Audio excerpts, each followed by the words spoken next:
Welcome to Your Vote 2022. I'm Liliana Soto. For the next 5 Friday nights, we'll bring you information to help you make informed decisions on Election Day. In addition to this program, you can always visit our website, news.azpm.org, for election information. This week, we're not focusing on specific candidates or ballot questions, as we will in future weeks, but instead, we are focusing on your vote. We begin our look at voting tonight with what voters in Tucson are thinking about the election and voting security. Local government, by design, is something that people have a greater say in, especially because we are, even if you are a semi-permanent resident from out of state, it's really important to partake in that kind of civic discourse, but also make sure you have a say about what's happening, even if you're only a resident for a few years, because local elections are what primarily affects you, and through local elections, you can hopefully enact greater change. We will hear more from voters through our show. For 2 years, social media and the political world have been flooded with messages that the 2020 election was stolen or there was widespread fraud, despite the fact that multiple lawsuits and investigations have never been able to prove that. The rhetoric continues. To find out how all of that messaging works, AZPM's Christopher Conover sat down with Dr. Kate Kenski, a political communications specialist at the University of Arizona. So we have heard for 2 years the narrative that the election was stolen, there was fraud, and all the things that go with that. You're a communications specialist, especially a political communications specialist. How does this narrative resonate for that long? We don't always see narratives resonate like that. Well, I think it's a confluence of factors. I think first, at the outset, it's important to recognize that there is a notable percentage of the American public that doesn't buy into the idea that Biden was legitimately elected. And so it varies by polls, but if you look at polls over the past year or so, it comes down to about 58% of the people in the United States who are adults believe that he was legitimately elected, and of course that leaves us a remaining notable percentage. A lot of that is driven by party, and so that we see that if you're a Democrat, somewhere between 90 and 97% of Democrats believe that Biden was legitimately elected. But if you go to the other side, again, depending on the poll and the time, anywhere between 21 and 39% of Republicans believe that he was legitimately elected. And so we have people who are disgruntled over the outcome, they're unhappy. I think that the reason why we see this proliferate is we live in different media spheres. And so we often hear the term echo chamber, and I think that very much applies here. Different streams of media sources focus on the story in different ways, or do or do not focus on the story at all. There's a lot of media outlets that feel it was a resolved issue, they're done. They're not talking about it anymore. There's others that are still, catering in a sense to what their audience wants more information about, and that would be continuing questions about whether or not the election was stolen. This seems in some ways a new era in communications and watching this narrative move forward. Is it because we have changed media outlets? We have social media, we have cable networks, we have networks that are just online. Is this the new world we're living in, that this type of narrative, because of the echo chamber, can just continue? I mean, absolutely, that's a large part of it. I will say that it's important to recognize that the echo chambers we live in, and I would say most people do live in an echo chamber of sorts. They might not recognize that they live in an echo chamber because they feel like they're hearing things from different sources. And most of us do incidentally come across some information from the other side, but it's not balanced, and we fail to recognize that balance. Through the proliferation of social media, we can, in large part, cultivate a sense of community around the ideas that we happen to believe. And so we can choose, sometimes consciously, sometimes not as consciously, choose those ideas that resonate with what we want to believe. Again, you study political communications. Politicians must know this. Are we going to see a change in the way they communicate as a result of the success of this narrative within a large segment of the population? I mean, absolutely, and I think that we're seeing some of that. I think that, I would say going back, even I know that we like to hinge a lot of things on Trump, but even before that, we saw a change in the way that politics, was, covered by different reporters, and we saw politicians changing how much access they gave to what would have been, mainstream media as they saw fit. And that has only extended to the extent that the number of outlets has proliferated during that time.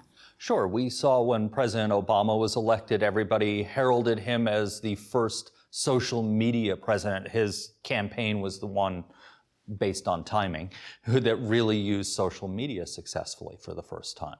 So, he very much did. And, you can cultivate your audience, through that social media. I think it's also important to recognize, again, that sometimes people do get information from the other side, but there is a difference between listening so that you can gather information because you want to argue it versus listening to understand.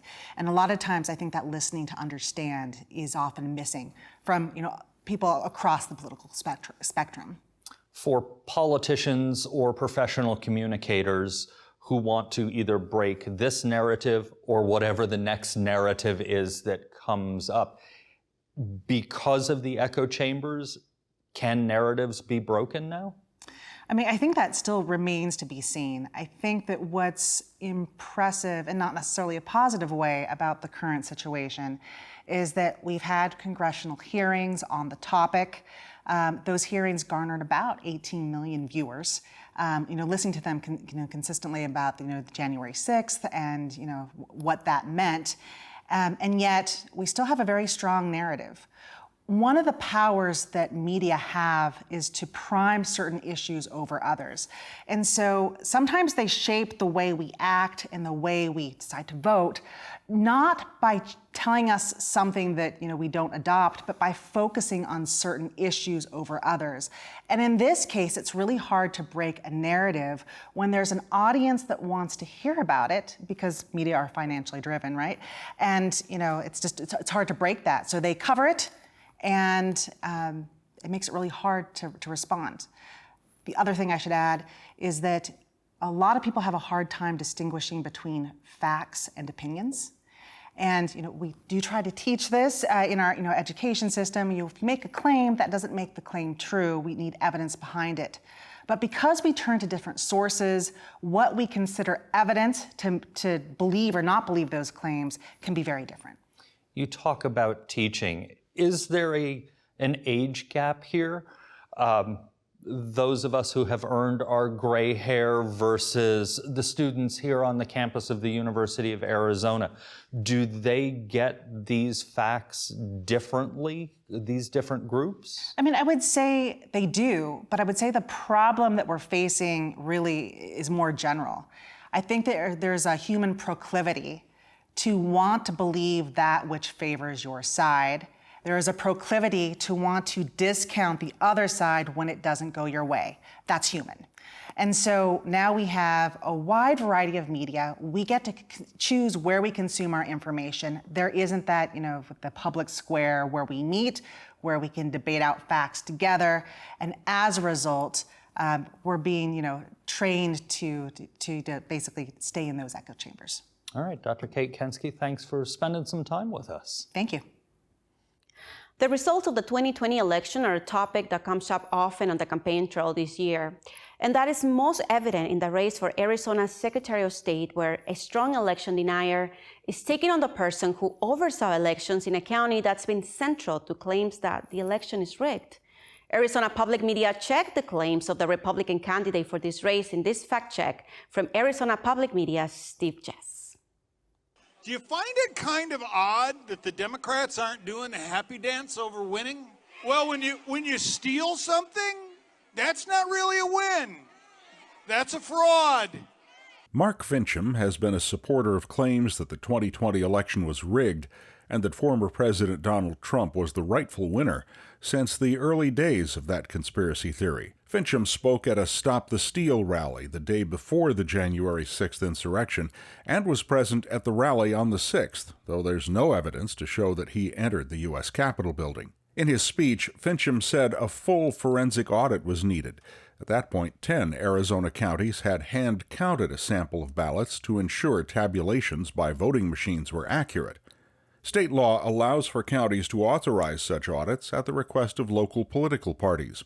If a county did not have an audit, it's because the political parties opted not to provide members for a hand-count election board.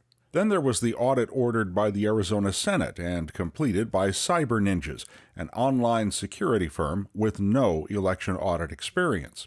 State Senate President Karen Fann used the term full forensic audit when responding to emails sent to her by voter groups threatening recall efforts against her and other Republicans over their handling of the 2020 election. Even after those audits confirmed that Biden won Maricopa County and the state as a whole, Fincham continued to push claims that the election was stolen and that people who had supported or worked for former President Donald Trump, like his former campaign attorney Cleta Mitchell, were working to uncover evidence. Cleta Mitchell has launched the Election Integrity Network, and she is going to key states, I think 8 different key states, where we know that election fraud, election irregularities, whatever you want to, discrepancies, you use the word you want to use, but the elections were rigged. And she is going to those states to implement a strategy that is about building election integrity infrastructure. And he used terminology often associated with those in Trump circles, such as Steve Bannon's term, flood the zone. I'm a fan of the West Virginia model, which is absentee ballots opt-in. In Arizona, we have flood the zone with fake ballots. Fincham's claims have continued even after his primary and on media outlets that are not right-leaning or pro-Trump. He continued his attacks in the Arizona Clean Elections debate, which aired September 22nd on the Arizona PBS program, Arizona Horizon. But knowing what we know today, there are certain counties that should have been set aside as irredeemably compromised. Maricopa County was one of them. Yuma County was one of them. We have so many votes outside of the law that it begs the question, what do we do with an election where we have votes that are in the stream but should not be counted? It is of note that his criticisms of 2020 are mostly aimed at Maricopa County. His Democratic opponent in this year's election, Adrian Fontes, was the Maricopa County recorder in 2020 and oversaw vote counting in that election. Results from that same election saw Fontes lose his office as county recorder to Republican Stephen Richer by 4,600 votes. You can hear more of this fact check and other looks at candidate statements from the AZPM Fact Check podcast, which is available on our website, iTunes, Spotify, and wherever you get your podcast from. New episodes are added every week. Questions about the integrity of the election are not limited to just candidates for political office. They were also part of the discussion by the legislature this year. Christopher Conover sat down with AZPM senior political reporter Andrew Oxford to talk about that. Andrew, we are used to hearing about audits and recounts and things like that, especially the last 2 years in Arizona. Some changes in election law this year, we can probably expect more recounts. That's right, and I should be clear, we're talking about recounts, not audits, the things that are standard practice in counties after each election. Recounts in Arizona, we don't tend to have a lot of because Arizona law is very particular about when a recount is triggered. It depends on the race, but in a race for a legislature, for example, under old laws, there would only be a recount triggered if 2 candidates are within 50 votes. When you consider how many votes can be cast in a race like this, that's not many. That's a really close margin. So the legislature passed a law this year that changes that margin to say that a recount is triggered if 2 candidates are within half of 1 percentage point. Which obviously is more than 50 votes, so we're probably going to get more recounts as a result. What was the legislature's thinking in making this change? This was sponsored by Senator Michelle Ugenti-Rita, who's a Republican from Scottsdale, and she argued that this would really help improve voter confidence, ensuring that there was a second look at races that are closer, especially this being a swing state where you do see a lot of really high stakes and hard fought races that do get very close. Counties, though, have raised concerns about this. It's not necessarily a cut and dry matter. Election officials are concerned that by changing this margin, having more recounts, it's going to put a lot more work on counties, on election officials, departments that aren't necessarily well-resourced to begin with, and could also mean that we actually have to wait longer before we have a resolution to elections. I was going to ask you about that. Those of us who watch elections in Arizona, we're used to necessarily knowing the results on election night. It takes time. This sounds like this could really stretch things out. What's the timetable for a recount? We haven't had a statewide recount since I think it was about 2010, right? I think there was an initiative measure that went back that was recounted. And granted, that was statewide, but it took between a week or two. Like I said, it was costly. Counties are concerned that they have to do more of this work. It could add to the logistics of putting on an election in the first place. Now, you mentioned when we started this, we're talking about recounts, not audits. Just so people understand, audits are already in the law, and we're not necessarily talking about the audit that the state Senate ordered for the last election. But walk us through a little bit some of the audit laws that already exist. Sure. So after an election, county officials will get together with representatives from the different parties and do a sort of sampling of the ballots, an audit where they take a selection of the ballots cast and actually go over them by hand. With the recounts that I'm talking about, these automatically triggered recounts, this would not be by hand. This would be done, generally not by hand. This would mostly be done by putting the ballots back through machines. Not a sample, but rerunning the ballots. That's one of the big differences here. You said it was sponsored by Republican Michelle Ugenti. Rita, was this bipartisan when it passed, or was this one of those election bills that was strictly on party lines? There was some bipartisan support, but like I said, you also heard a lot from election administrators that pointed out that this could put a lot of extra work on county departments that are not particularly well-resourced at the moment. All right. Well, thanks for explaining what we will probably all be dealing with here very, very shortly. Yeah, we'll see how it goes. We now go back to Arizona voters to hear what they think about election integrity. No, I'm completely confident. I don't think I think the last election was free and fair, open and fair, and there wasn't any problem with it. So I certainly am. And also voting, I will vote by mail, and I expect to do that again, and did that last time, and I don't think that's a problem either. Challenges to the 2020 election still linger as what many now call the big lie, since courts and investigations have proven time and time again that there was no widespread fraud. Bipartisan leaders in some of the states where those questions are still pushed, including Arizona, are coming together to try to drown out that noise. Christopher Connor sat down with former Arizona Congressman Barber, a Democrat, and Phoenix Republican Don Henninger, who are both working with the Carter Center to clear the air. Gentlemen, thank you so much for coming in and joining us. Let's start with why you're here. Congressman, you've been retired for a while. Well, and I guess the retirement didn't stick because here we are again. Tell us a little bit about what you two are doing with the Carter Center. Well, you're right. I retired in December, and that was it. I was going to retire from political life and be a recovering politician.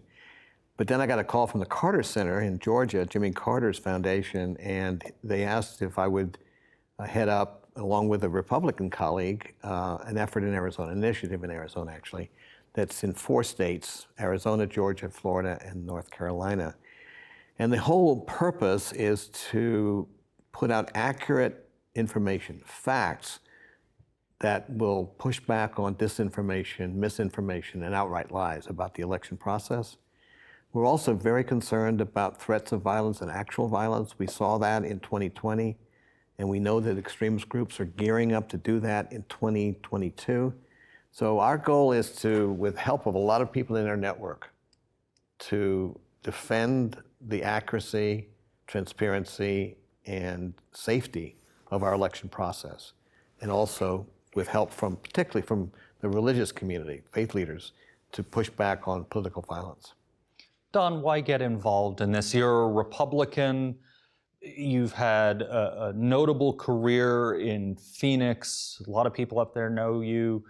Why get involved with this? Well, plain and simple, I spent 35 years as a newspaperman. And as a journalist, one of the things that's primary of what you're all about is facts and accuracy and information.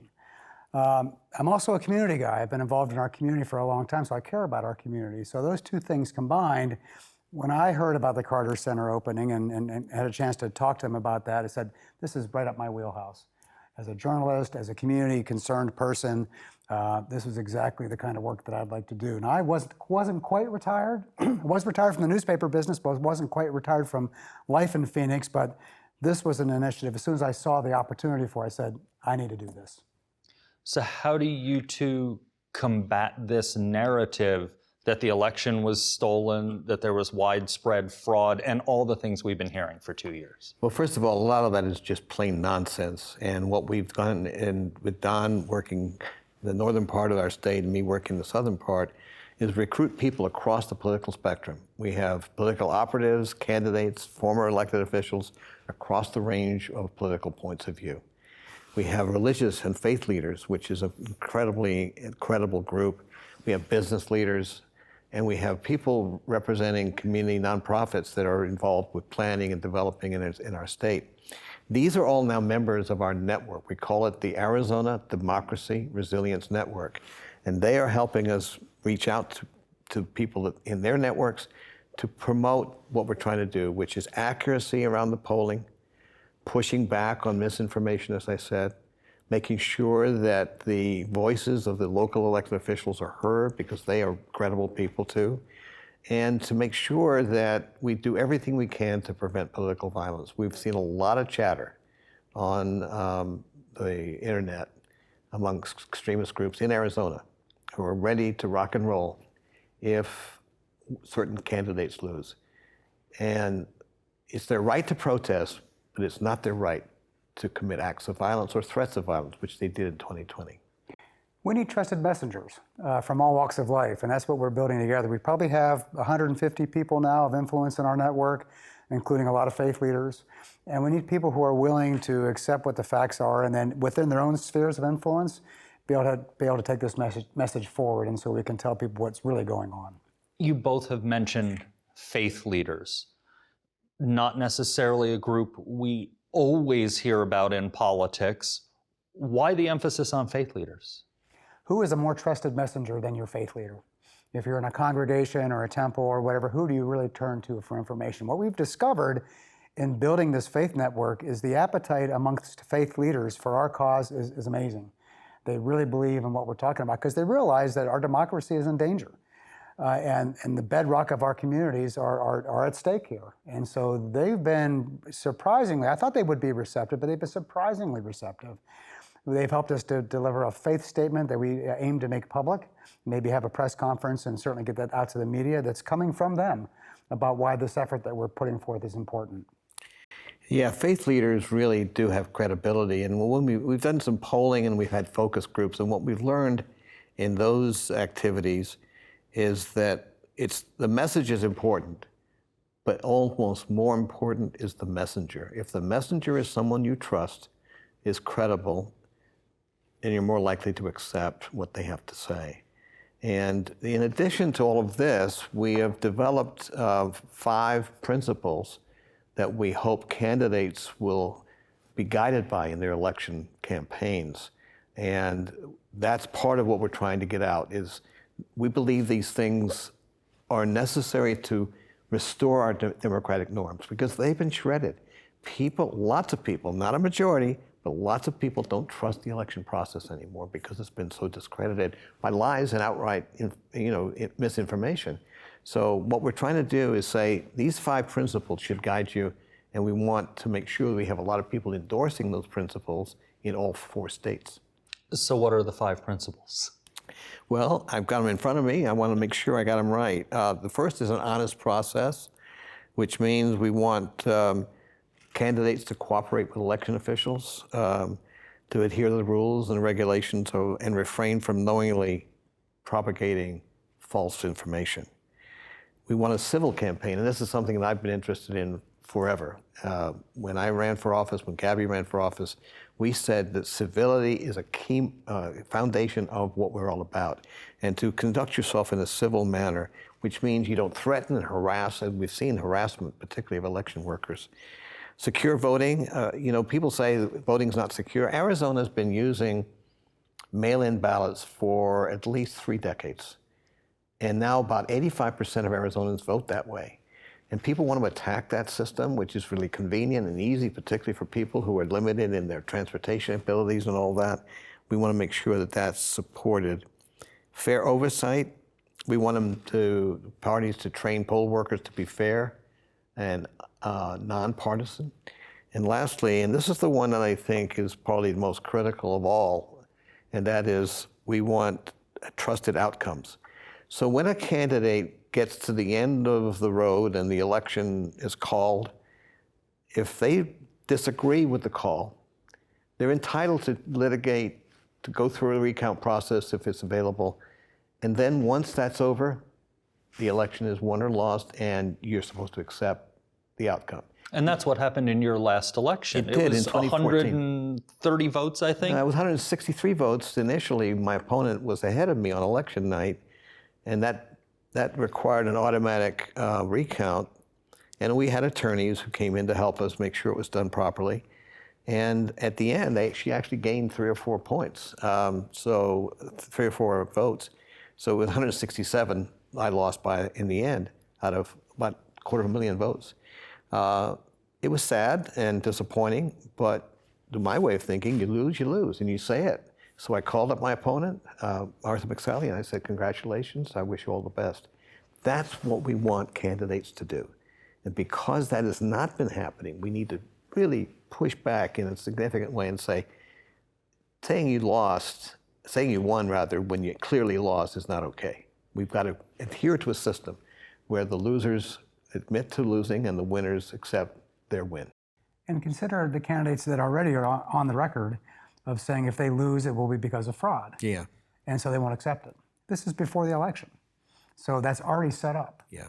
And it should be noted that our work now is important for the midterm election coming up in November. But we're also intending to keep this project very much alive and well all the way through the next presidential election in 2024, when it may be even more important to do the work that we're doing today. In the coming weeks, we'll bring you interviews with candidates and discussions about ballot issues. You can find this show and all of our election information on the elections section of our website. I'm Liliana Soto. Thanks for joining us.